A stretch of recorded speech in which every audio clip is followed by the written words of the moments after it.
Hi friends, അസ്സലാമു അലൈക്കും. Welcome back to Misriya family vlog. ഇന്ന് ഞാനിവിടെ വന്നിരിക്കുന്നത് ഒരു പാലക്കാട് സ്റ്റൈൽ ബീഫ് ബിരിയാണിയുടെ റെസിപ്പി ആയിട്ടാണ്. നമുക്കിത് വളരെ പെട്ടെന്ന് റെഡിയാക്കിയെടുക്കാം. അപ്പോൾ നമുക്ക് വീഡിയോയിലേക്ക് പോവാം. അപ്പോൾ ബീഫ് ബിരിയാണി റെഡിയാക്കിയെടുക്കാൻ വേണ്ടി ഞാനിവിടെ സവാള എടുത്തിട്ടുണ്ട്. 4 സവാള ചെറുതായി അരിഞ്ഞത്, 6 തക്കാളി ഇതുപോലെ ചെറുതായി അരിഞ്ഞത്, പിന്നെ മുളക് പൊടി 1.5 ടേബിൾ സ്പൂൺ മുളക് പൊടി, ഒരു ചെറുനാരങ്ങ നീര്, ആവശ്യത്തിന് ഉപ്പ്, 1 ടേബിൾ സ്പൂൺ ഗരം മസാല, 10 പച്ചമുളക്, 1/4 കപ്പ് തൈര്, 3 ടേബിൾ സ്പൂൺ വെളുത്തുള്ളി ഇഞ്ചി പേസ്റ്റ്, ഒരു പിടി മല്ലിയില, ഒരു പിടി പുതിനയില. പിന്നെ ഞാനിവിടെ റൈസ് എടുത്തിട്ടുണ്ട്. റൈസ് ഞാനിവിടെ ജീര റൈസല്ല എടുത്തിരിക്കുന്നത്. നമുക്ക് ജീര റൈസോ കൈമ റൈസോ ഏത് വേണമെങ്കിലും നമുക്ക് എടുക്കാം. ഞാനിവിടെ ബുള്ളറ്റ് റൈസാണ് എടുത്തിരിക്കുന്നത്. അപ്പോൾ ഇത്രയും ഇൻഗ്രീഡിയൻസ് വേണം നമുക്ക് ബിരിയാണി റെഡിയാക്കിയെടുക്കാൻ. അപ്പോൾ ഇത് വെച്ചിട്ട് നമുക്ക് വളരെ പെട്ടെന്ന് ടേസ്റ്റുള്ള ഒരു ബിരിയാണി നമുക്കിപ്പോൾ റെഡിയാക്കിയെടുക്കാം. അതിനായി നമുക്കിവിടെ ഒരു പാൻ അടുപ്പിൽ വെച്ചിട്ടുണ്ട്. അതിലേക്ക് ഞാൻ ആവശ്യത്തിന് ഓയിൽ ഒഴിച്ചു കൊടുത്തിട്ടുണ്ട്. 4 ടേബിൾ സ്പൂൺ ഓയിൽ ഒഴിച്ചു കൊടുത്തിട്ടുണ്ട്. പിന്നെ 3 ടേബിൾ സ്പൂൺ നെയ്യ് ഒഴിച്ചു കൊടുത്തിട്ടുണ്ട്. ഇനി നമുക്ക് ഇതിലേക്ക് പച്ചമുളകാണ് നമ്മൾ ആദ്യം ചേർക്കുന്നത്. അപ്പോൾ നമ്മൾ പാലക്കാട് ബിരിയാണി വയ്ക്കുമ്പോൾ നമ്മൾ ആദ്യം പച്ചമുളകാണ് നമ്മൾ അതിലേക്ക് ചേർക്കുക. അപ്പോൾ ഇത് എണ്ണയിലേക്ക് ഇടുമ്പോൾ ശ്രദ്ധിക്കണം. അപ്പോൾ നമ്മളതൊന്ന് മൂടി വെക്കണം, അല്ലെങ്കിൽ അത് എണ്ണയിൽ നിന്നും പൊട്ടിത്തെറിക്കും. അതിനുശേഷം നമുക്ക് സവാള ചേർത്ത് കൊടുക്കാം. സവാള വേഗം വഴണ്ടി വരാൻ വേണ്ടി നമുക്കതിൽ കുറച്ച് ഉപ്പ് ചേർത്ത് കൊടുക്കാം. ഇനി ഇത് നമുക്ക് നല്ലപോലെ ഒന്ന് വഴറ്റിയെടുക്കണം. അപ്പോൾ നമ്മുടെ സവാള നല്ലപോലെ വഴണ്ടി വന്നിട്ടുണ്ട്. ഇനി നമുക്കിതിലേക്ക് വെളുത്തുള്ളി ഇഞ്ചി പേസ്റ്റ് ചേർത്ത് കൊടുക്കാം. ഞാനിത് വെളുത്തുള്ളിയും ഇഞ്ചിയും പച്ചമുളകും കൂടെ ചതച്ചതാണ്. ഇനി ഇത് നമുക്ക് നല്ലപോലെ ഒന്ന് വഴറ്റിയെടുക്കണം. അപ്പോൾ ഇത് വഴണ്ടതിന് ശേഷം നമുക്കിതിലേക്ക് മസാലകൾ ചേർത്ത് കൊടുക്കാം. മുളക് പൊടി, പിന്നെ 1 ടീസ്പൂണാണ് കേട്ടോ, 1 ടീസ്പൂൺ ഗരം മസാല. ഇനി ഇത് നമുക്ക് നല്ലപോലെ ഒന്ന് മിക്സ് ചെയ്ത് കൊടുക്കണം. ഇനി നമുക്കിതിലേക്ക് തക്കാളി ചേർത്ത് കൊടുക്കാം. തക്കാളി നല്ലപോലെ ഒന്ന് വഴണ്ടി വരണം. നമുക്കിതുപോലെ ഒന്ന് മിക്സ് ആക്കിയിട്ട് നമുക്കൊന്ന് വെയിറ്റ് ചെയ്യാം. അതിനുശേഷം നമുക്ക് മല്ലിയിലയും പുതിനയിലയും ചേർത്ത് കൊടുക്കണം. ഞാനിവിടെ ഓരോ പിടി എടുത്തു കൊടുത്തിട്ടുണ്ട്. അത് നമുക്ക് അതിലേക്ക് ചേർത്ത് കൊടുത്തിട്ട് നല്ലപോലെ ഒന്ന് വഴറ്റിയെടുക്കണം.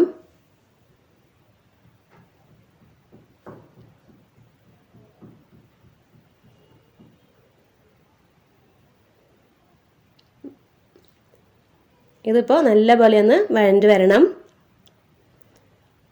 അതിനുശേഷം നമുക്ക് ഇതിലേക്ക് തൈര് ചേർത്ത് കൊടുക്കണം. ഞാനിവിടെ ഒരു 1/4 കപ്പ് തൈര് എടുത്തിട്ടുണ്ട്. അത് നമുക്കിതിലേക്ക് ചേർക്കാം.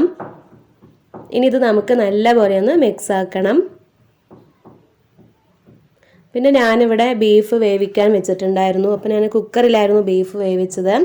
ഞാൻ മുളക് പൊടിയും മഞ്ഞൾപ്പൊടിയും വെളുത്തുള്ളി ഇഞ്ചി പേസ്റ്റൊക്കെ ഇട്ടിട്ട് വേവിച്ചെടുത്ത ബീഫാണിത്. ഇനി നമുക്കിത് നമ്മുടെ ആ മസാലയിലേക്ക് ചേർത്ത് കൊടുക്കണം. അപ്പോൾ ബീഫ് നല്ലപോലെ വെന്ത് വന്നിട്ടുണ്ട്. പിന്നെ ഞാനിവിടെ നമ്മുടെ അരി ഇവിടെ വെള്ളത്തിൽ കുതിർത്തി വെച്ചിട്ടുണ്ടായിരുന്നു.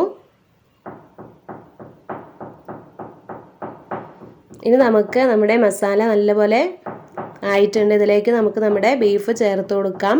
ഇനി നല്ലപോലെ ഇതൊന്ന് വഴറ്റി കൊടുക്കണം. മസാലയൊക്കെ നമ്മുടെ ബീഫിലൊന്ന് പിടിക്കണം.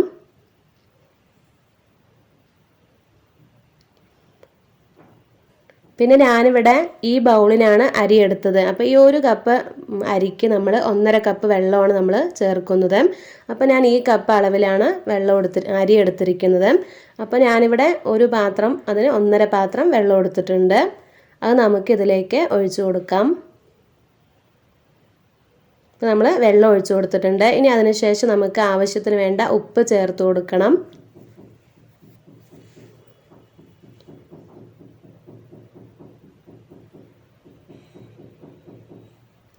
ഇനി ഇതിലേക്ക് നമ്മുടെ ചെറുനാരങ്ങ നീരും കൂടെ ചേർത്ത് കൊടുക്കണം.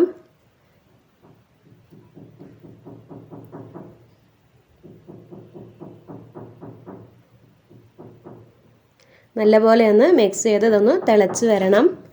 നമുക്ക് തിളച്ച് വരുന്നവരെ നമുക്കൊന്ന് വെയിറ്റ് ചെയ്യാം.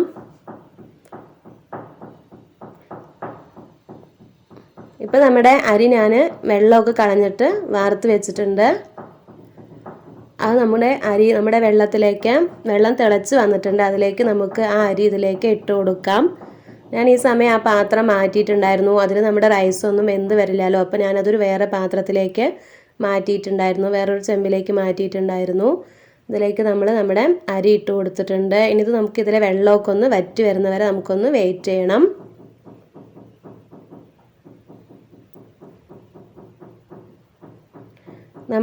നമ്മുടെ റൈസ് നമ്മുടെ വെള്ളം ഉണ്ടല്ലോ, അത് നമ്മൾ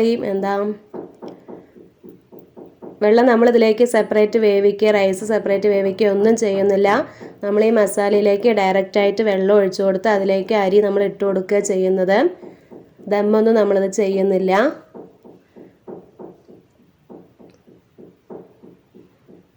അപ്പോൾ നമ്മുടെ റൈസിലെ വെള്ളമൊക്കെ വറ്റി വന്നിട്ടുണ്ട്. ഇപ്പോൾ നമ്മുടെ റൈസ് ഒന്ന് വെന്ത് വന്നിട്ടുണ്ട്, പകുതി കുക്കായിട്ടുണ്ട്.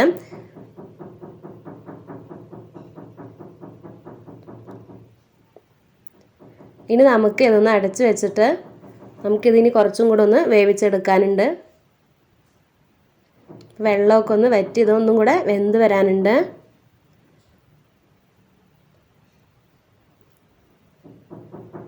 അപ്പോൾ നമ്മുടെ ചട്ടി കനമില്ലെങ്കിൽ ചട്ടി കനമില്ലെങ്കിൽ നമ്മൾ ഒരു ദോശക്കല്ല് ഇതുപോലെ, പഴയ ദോശക്കല്ല് ഇതുപോലെ വെച്ചിട്ട് അതിൻ്റെ മേലെ നമ്മുടെ ആ ചെമ്പെടുത്തിട്ട് വെക്കണം.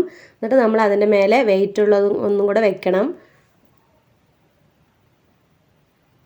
നമുക്കിതിലേക്ക് കുറച്ച് നെയ്യ് കൂടെ ഇതിന് മേലെ ഒഴിച്ചു കൊടുക്കാം.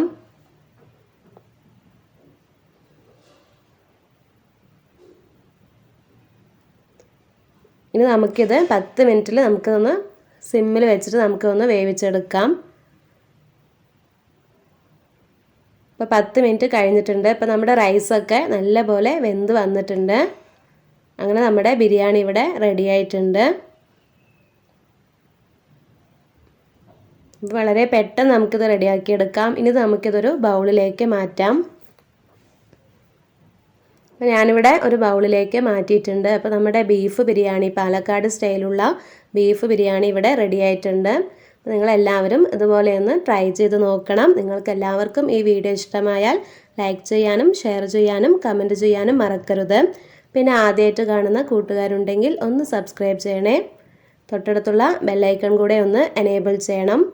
അപ്പോൾ ഇത്ര നേരം എൻ്റെ വീഡിയോ കണ്ട എൻ്റെ എല്ലാ കൂട്ടുകാർക്കും ഒരുപാട് നന്ദി. വീണ്ടും പുതിയ വീഡിയോസായിട്ട് വരുന്നതായിരിക്കും. Bye friends, thank you.